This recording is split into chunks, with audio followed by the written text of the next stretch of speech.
Hello everyone, कैसे हो आप सभी। स्वागत है आप सभी का मेरे YouTube channel study with Deepa Saini में। गाइस, जो हम अपनी ज्योग्राफी के 500 क्वेश्चन सीरीज़ कर रहे थे, उन्हीं क्वेश्चंस में आज हम करेंगे 351 से हमारे 400 क्वेश्चन के बीच, जो कि ज्योग्राफी के इंपॉर्टेंट क्वेश्चन है। तो चलिए शुरू करते हैं अपनी आज की वीडियो।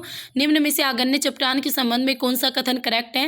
तो यहाँ पर आपको कुछ कथन दिए हुए हैं और हमें बताना इसमें से कौन सा कथन बिल्कुल राइट है। तो गाइस, इसमें लेयर्स नहीं होती। हाँ, बिल्कुल ठीक है कि जो आपकी आगन्य चट्टानें होती है उसमें लेयर्स नहीं होती और ये खेदार होती हैं और इसके साथ साथ इनमें जीवाश्म भी होते हैं, बट ये काफ़ी दबाव के कारण बनती है। ये कथन इसका रॉन्ग है। तो यहाँ पर आंसर हो जाएगा हमारा 2, 3, 4 खा। ठीक है, नेक्स्ट आता है हमारा, हमें बताना निम्न में से कौन सा कथन किसी स्थान के तापीय नियंत्रण के संबंध में बिल्कुल करेक्ट है। तो हमें अपना जो तापमान नियंत्रण की बात करें तो उस संबंध में कौन सा कथन है जो इसमें से बिल्कुल करेक्ट है। तो देखते हैं। पहला ऑप्शन आता है, धरातल पर अधिक तापीय भिन्नता महाद्वीप और महासागरों के बीच पाई जाती है। यानी अधिक तापमान की भिन्नता महाद्वीप और महासागरों के बीच पाई जाती है। दूसरा, रात में जल का सतह भूमि के सतह की तुलना में काफ़ी तेज़ी से ठंडा होता है रात में। और भूमध्य रेखा के दोनों ओर अक्षांश जैसे जैसे बढ़ता है तो तापमान घटता है। गर्मियों में तापमान अधिकतम होता है और शीत ऋतु में न्यूनतम होता है। तो गाइस देखो, सिंपल सी बात है, इस चीज़ का आपको सबको पता है। गर्मियों में हमें टेम्परेचर अधिक और सर्दियों में कम होता है। दूसरी बात, भूमध्य रेखा के दोनों ओर जैसे जैसे आपके अक्षांश बढ़ते हैं 0 डिग्री से 1 डिग्री, 23.5 डिग्री, 60 डिग्री, 90 डिग्री, तो उसी तरीके से आपका टेम्परेचर घटता चला जाता है। हमारे ध्रुव बिल्कुल ठंडे हैं। और उसके बाद अगर हम बात करें, रात में जल का सतह भूमि के सतह की तुलना में काफ़ी तेज़ी से ठंडा होता है। ये रॉन्ग फैक्ट है। पहले वाला आपका बिल्कुल करेक्ट है। महाद्वीप और महासागरों के बीच में भी तापमान में भिन्नताएं देखी जाती है। तो ऑप्शन रहेगा का। नेक्स्ट आता है, निम्न में से कौन सा कथन अवसादी चट्टानों के बारे में सही है। यानी अवसादी चट्टानों के बारे में हमें देखना है कि कौन सा कथन हमारा राइट है। तो ये लेयर्स में जमा होती है, बिल्कुल करेक्ट है गाइस। पहला जो ऑप्शन है, लेयर्स में ही होती है आपकी अवसादी चट्टानें। मैंने बहुत बार आप सभी को ये चीज़ बताई हुई है। दूसरा, कभी कभी शैलों की कणें पूर्णतः जैविक होती है, तो जैविक क्रियाओं द्वारा भी ये चट्टानें बनती है, करेक्ट। और ये खेदार नहीं होती, बिल्कुल करेक्ट। ये खेदार नहीं होती है क्योंकि आगन्य चट्टानें आपकी खेदार होती हैं और इनकी संरचना अत्यधिक तापमान और दबाव, अत्यधिक तापमान से इनकी संरचना नहीं होती। ठीक है, अत्यधिक तापमान नहीं चाहिए होता, दबाव द्वारा तो होती है, बट यहाँ पर ये रॉन्ग फैक्ट आ गया तापमान। तो 1, 2, 3 का आंसर रहेगा इसका। नेक्स्ट आता है, निम्न में से कौन सा सुमेलित नहीं है। आपको बताना है कौन सा करेक्ट नहीं है। ठीक है, तो बेगुएला जो जलधारा है वो ठंडी है गाइस, बिल्कुल करेक्ट। ये ठंडी जलधारा, हम्बोल्ट की भी ठंडी जलधारा है। कम चटका जलधारा गर्म है, क्यूरोसिरो गर्म है, तो क्यूरोसिरो भी गर्म है। ठीक है, बट ये कम चटका जलधारा आपकी गर्म नहीं है। ठीक है, तो ये सुमेलित नहीं है, तो गा आंसर रहेगा। नेक्स्ट आता है, निम्न में से कौन सुमेलित है। आपको करेक्ट बताना है। भूकंप की उत्पत्ति, भूकंपीय फोकस। ठीक है, कौन सुमेलित है। भूकंप की उत्पत्ति कहाँ से होती है, भूकंपीय फोकस, बिल्कुल करेक्ट है। अधिकेंद्र भूकंपीय फोकस के ठीक ऊपर धरातलीय बिंदु। और गा है 5 तरंग ध्वनि तरंगों के समान। और रिएक्टर पैमाना भूकंप की प्रचंडता। तो यहाँ पर हमें करेक्ट ढूंढना है। तो गाइस, अगर हम यहाँ पर देखें, ये अधिकेंद्र एपिसेंटर बिल्कुल करेक्ट है, बिल्कुल ठीक ऊपर होता है 90 डिग्री के एंगल पर। 5 तरंग ध्वनि तरंगों के समान होती हैं। रिएक्टर पैमाना भूकंप की प्रचंडता को दर्शाता है। तो यहाँ पर खा ऑप्शन रहेगा। चारों के चारों आपके करेक्ट हैं। नेक्स्ट आता है, निम्न में से कौन सा स्थान व्यापारिक पवनों से प्रभावित होता है। West Indies, Brazil, Mexico, Madagascar. तो यहाँ पर हमें थोड़ा ध्यान देना है। देखो, वेस्ट इंडीज़ व्यापारिक पवनें हमारी 5 डिग्री से 30 डिग्री उत्तर, और वही हमारा साउथ में 5 डिग्री से 30 डिग्री साउथ के बीच चलती है। और इसमें आपका, और इनमें अगर हम बात करें ना, तो हमारा गाइस मैक्सिको भी आ जाता है, ब्राज़ील भी आ जाता है। और ब्राज़ील साउथ में पड़ जाता है, मैक्सिको नॉर्थ में पड़ जाता है, वेस्ट इंडीज़ भी मैक्सिको के पास है, और मेडागास्कर भी, इसका भी कुछ पार्ट आ ही जाता है। तो यहाँ पर आपके सारे के सारे व्यापारिक पवनों से प्रभावित होते हैं। नेक्स्ट आता है, निम्न में से कौन सा कथन तंबाकू की वृद्धि के लिए अनुकूल दशाओं से संबंधित है। ठीक है, तो हमें बताना है कौन सा तंबाकू की वृद्धि के लिए ज़रूरी है कथन। तो यहाँ पर देखते हैं ऑप्शन की बात करें गाइस, इसे सामान्य उच्च तापमान की ज़रूरत होती है। बिल्कुल करेक्ट है गाइस, इसे उच्च तापमान की ज़रूरत होती है। और ये समुद्र तल से 1000 मीटर से ऊपर पैदा नहीं किया जा सकता, ऐसा कुछ नहीं है, वहाँ पर भी पैदा किया जा सकता है। तीसरा, इसे भारी औसत वार्षिक वर्षा की ज़रूरत होती है, ये भी रॉन्ग है। और लाल मिट्टी इसकी वृद्धि के लिए उपयुक्त है, ये करेक्ट है। ठीक है, तो का और घा यानी 1 और 4, तो ऑप्शन रहेगा गे। नेक्स्ट आता है हमारा क्वेश्चन। इसके बाद देखो, कुछ क्वेश्चंस आपके इस तरीके के हैं, जैसे नीचे 2 कथन होंगे। ए हो सॉरी, ए कथन होगा, ठीक है, और ए कथन करेक्ट होगा और आर उसका कारण होगा। और इन दोनों कथनों के परिप्रेक्ष्य में निम्नलिखित में से कौन सा सही है ये हमें बताएगा। देखो का ऑप्शन क्या दिखाएगा, इनमें का ऑप्शन दिखाएगा कि भाई के और ए और आर दोनों करेक्ट हैं और आर ए की सही व्याख्या है, यानी आर जो है वो ए की बिल्कुल करेक्ट डेफिनेशन है। ख ऑप्शन दिखाएगा दोनों सही है बट आर ए की सही व्याख्या नहीं देता। तीसरे में ए सही है तो दूसरा गलत होगा, और चौथे में आपका ए गलत है, ठीक है। तो अभी हम करते हैं इसको। सबसे पहले दक्षिणी गोलार्ध में ऋतु परिवर्तन कम प्रभावी है।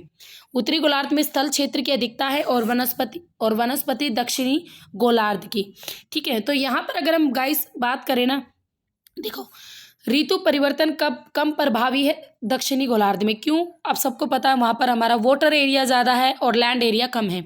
उत्तरी गोलार्ध में आपका लैंड वाला एरिया अधिक है और वहाँ पर वनस्पति, ये पता नहीं वनस्पत क्या लिखा हुआ है, इसे छोड़ो, दक्षिणी गोलार्ध की, ठीक है। तो ये बिल्कुल करेक्ट है कि उत्तरी गोलार्ध में आपका लैंड एरिया अधिक है दक्षिणी गोलार्ध की अपेक्षा, और दक्षिणी गोलार्ध में इसी वजह से आपके ऋतु परिवर्तन कम होते हैं क्योंकि वहाँ सीधा सीधा समुद्र है, तो एक जैसा मौसम लगातार रहता ही है, ठीक है। तो यहाँ का ए ऑप्शन रहेगा।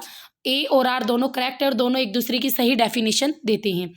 नेक्स्ट आता है उष्ण कटिबंध के आंतरिक भागों में बागवानी कृषि का विकास हुआ है और इन क्षेत्रों में सस्ते मजदूरों की उपलब्धता है वो भी काफ़ी है।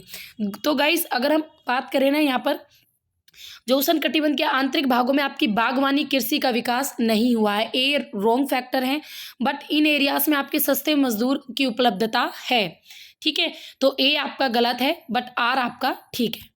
नेक्स्ट आता है क्वेश्चन, ब्रह्मांड में पदार्थ तेजी से फैल रहे हैं और आकाशगंगा से आने वाला प्रकाश स्पेक्ट्रम के लाल रंग के सिरे पर चला जाता है। तो यहाँ पर अगर हम बात करें, दोनों फैक्ट बिल्कुल करेक्ट है। ब्रह्मांड में आपके जो पदार्थ, आप सबको पता, तेजी से मूवमेंट भी कर रहे हैं और फैल भी रहे हैं, और हमारी जो गैलेक्सीज है उनसे आने वाला जो हमारा प्रकाश स्पेक्ट्रम है जो हमें देखने में मदद करता है, उसके लाल रंग के सिरे पर ये सब चला भी जाता है, ठीक है। तो ये दोनों करेक्ट और दोनों एक दूसरे की डेफिनेशन भी दे रही हैं। नेक्स्ट आता है हेरोडोटस को निरी जाति का पिता कहा जाता है। उन्होंने ग्रीक के अपरिचित लोगों की सांस्कृतिक विशेषताओं का विविधता से चित्रण किया था। तो गाइस दोनों करेक्ट और दोनों एक दूसरे की सही डेफिनेशन देते हैं।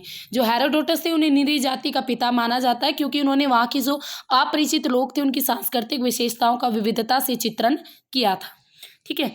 नेक्स्ट आता है नौभिक ध्रुवीय जैनिथल प्रक्षेप का अधिकतर प्रयोग नौगमन चार्टों में किया जाता है, यानी ऐसे मैप में किया जाता है जिन्हें समुद्र के अंदर जो मैप देखकर यात्राओं का पता लगाया जाता है ना, और सभी दीर्घवृत्त सीधी रेखा के रूप में वहाँ पर नजर आते हैं।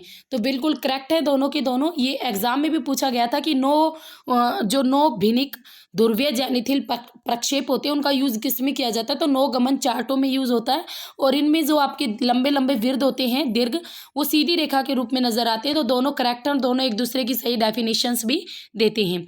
नेक्स्ट आता है ओशन ऑफ ट्रांक्विलिटी, प्रशांत महासागर चंद्रमा पर स्थित है और ये चंद्रमा पर एक खंड है जिसमें कभी पानी होता था, यह सिद्ध हो चुका है। तो गाइस इसकी अगर हम बात करें ना, तो जो आपका ओशन ऑफ ट्रांक्विलिटी प्रशांत महासागर ये चंद्रमा पर स्थित है, बिल्कुल करेक्ट है, बट ये आर रॉन्ग फैक्ट है, ठीक है। तो ओशन ऑफ ट्रांक्विलिटी काफ़ी बार एग्जाम में पूछा भी जाता है कि ये किस पर पाया जाता है, तो ऑप्शन में चंद्रमा डाला जाता है, तो ध्यान रखना। इसे शांत सागर भी कहते हैं, ठीक है, शांत सागर। तो ये आपका चंद्रमा पर है।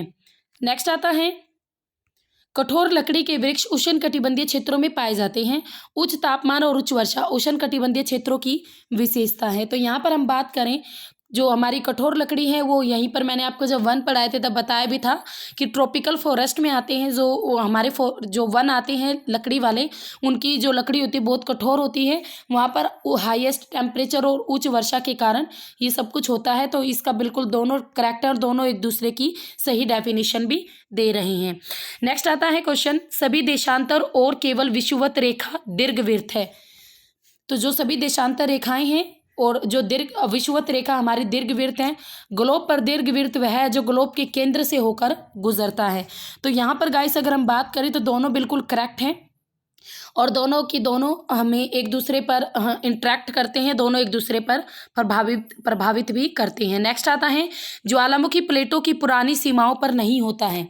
ज्वालामुखी प्लेटों की पुरानी सीमाओं पर नहीं होता है, यहाँ दो प्लेट आपस में केवल घर्षण करती है। तो गाइस दोनों करेक्ट है और दोनों एक दूसरे से संबंधित भी है, ठीक है। तो जो ज्वालामुखी होते हैं वो प्लेटों की पुरानी सीमाओं पर नहीं होता है, यानी जहाँ पर दोनों में एक दूसरे के नज़दीक आते हैं, ठीक है।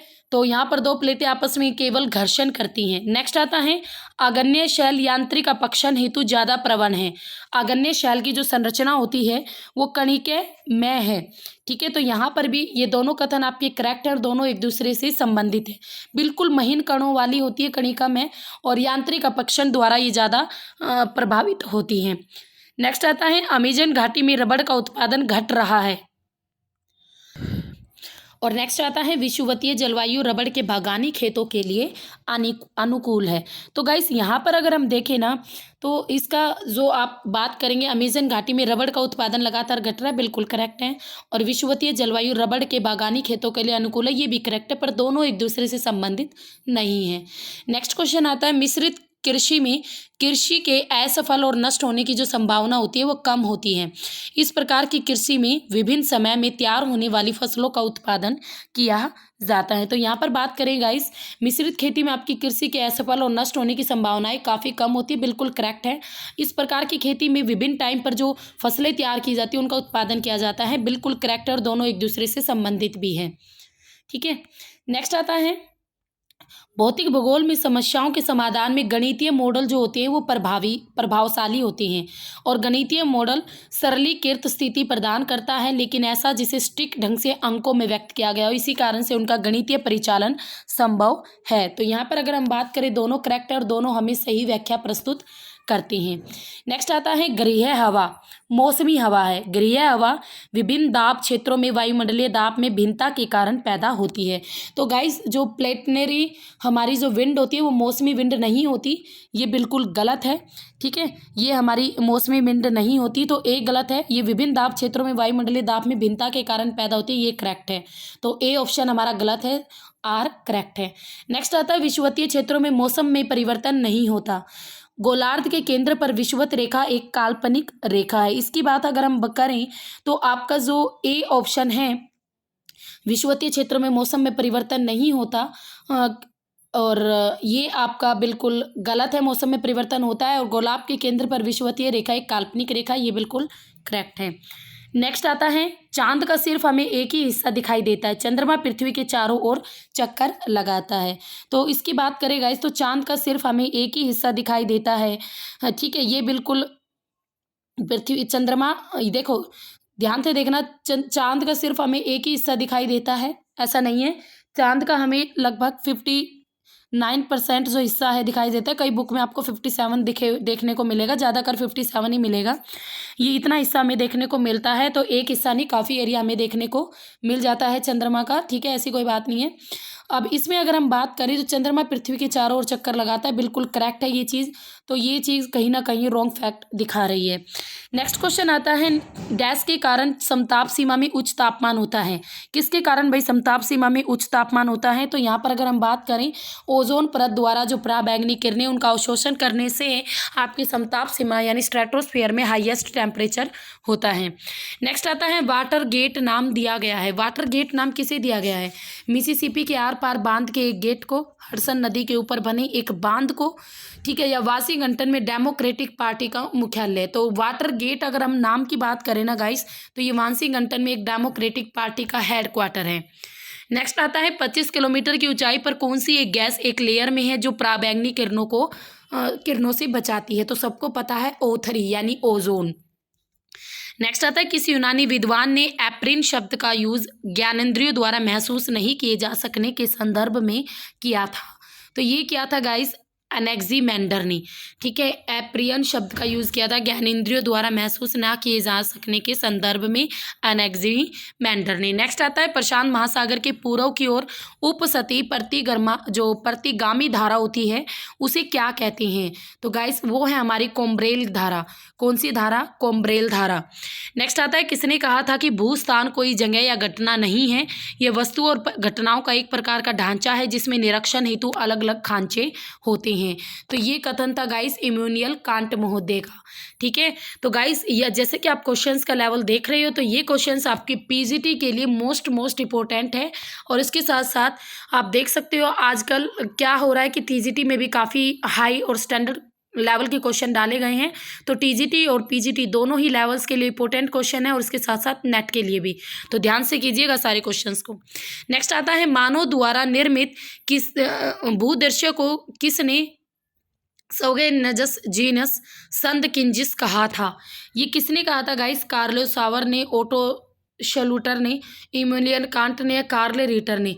तो इसका राइट आंसर रहेगा गाइस ओटो शूलटर ने। क्या रहेगा इसका राइट आंसर? ओटो शूलटर ने। ठीक है, नेक्स्ट आता है किसी प्रकार की वर्षा में निम्न पहलू होते हैं?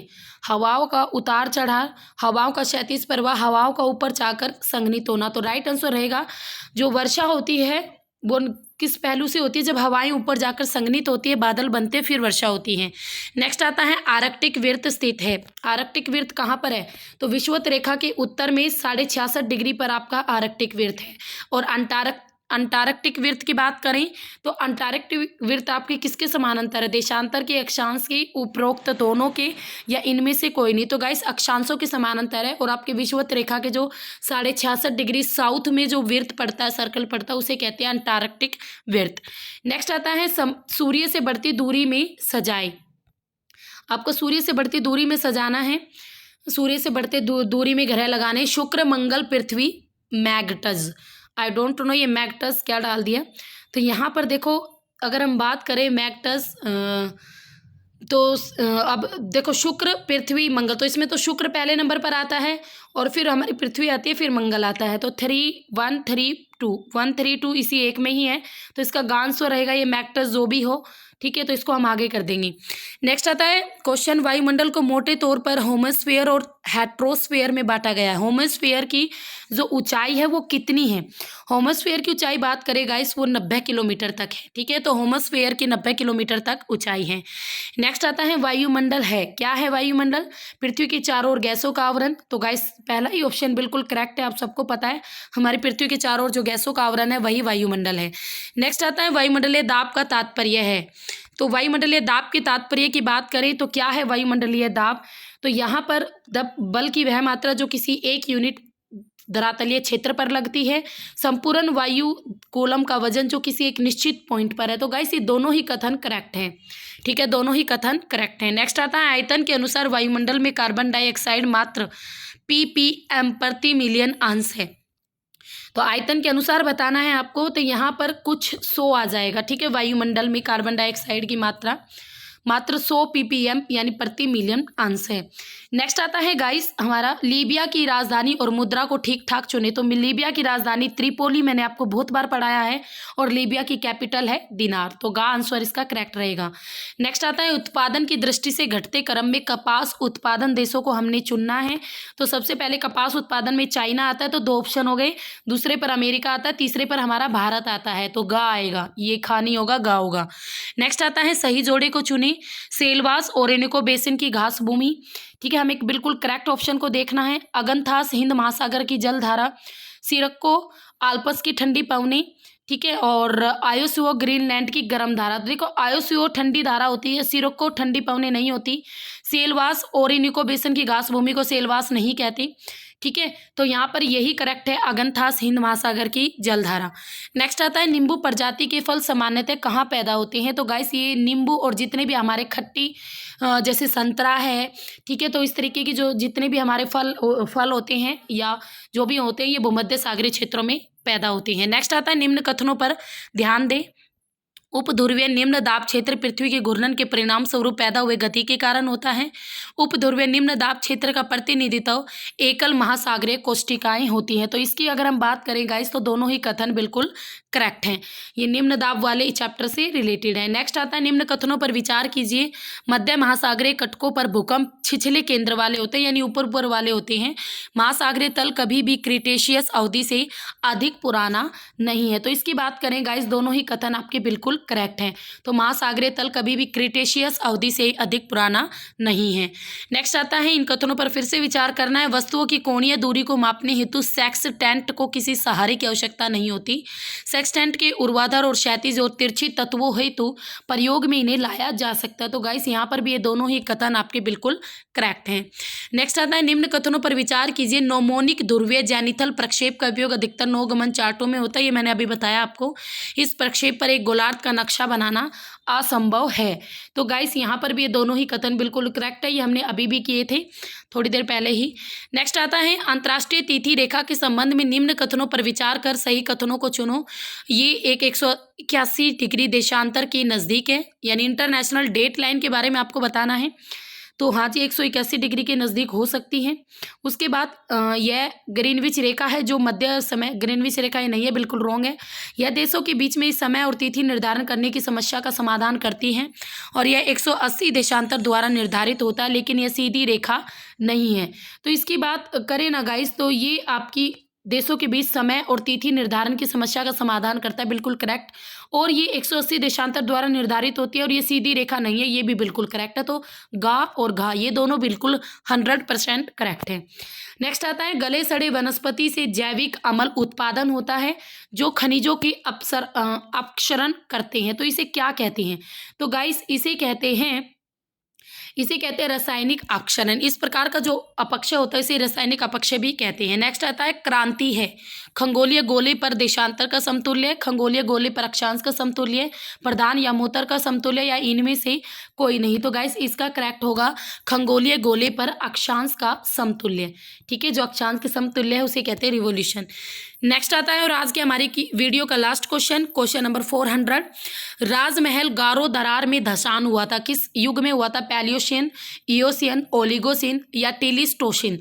तो गाइस ये हुआ था आपके इयोसिन युग में। तो ये थे हमारे 351 से 400 क्वेश्चंस ज्योग्राफी के मोस्ट इंपॉर्टेंट। आशा करती हूँ आपको क्वेश्चंस समझ में आए होंगे, और अगर आपको कोई इशू है तो कमेंट कर देना। क्वेश्चंस अच्छे लगे लाइक शेयर एंड सब्सक्राइब कर लेना। न्यू हो तो चैनल पर बेल आइकन जरूर प्रेस करना, और इसके साथ साथ गाइस मैक्सिमम जुड़ो चैनल के साथ, और वीडियो को अपने एजुकेशन ग्रुप और फ्रेंड सर्कल में ज़्यादा से ज़्यादा शेयर किया करो। और अब अचीवर्स अकेडमी ऐप पर आपका पीजीटी और नेट लेवल का ज्योग्राफी का पेड कोर्स अवेलेबल है, तो आप वहाँ से पेड कोर्स ले सकते हो। तो फिर मिलेंगे, तब तक के लिए have a nice day. Okay.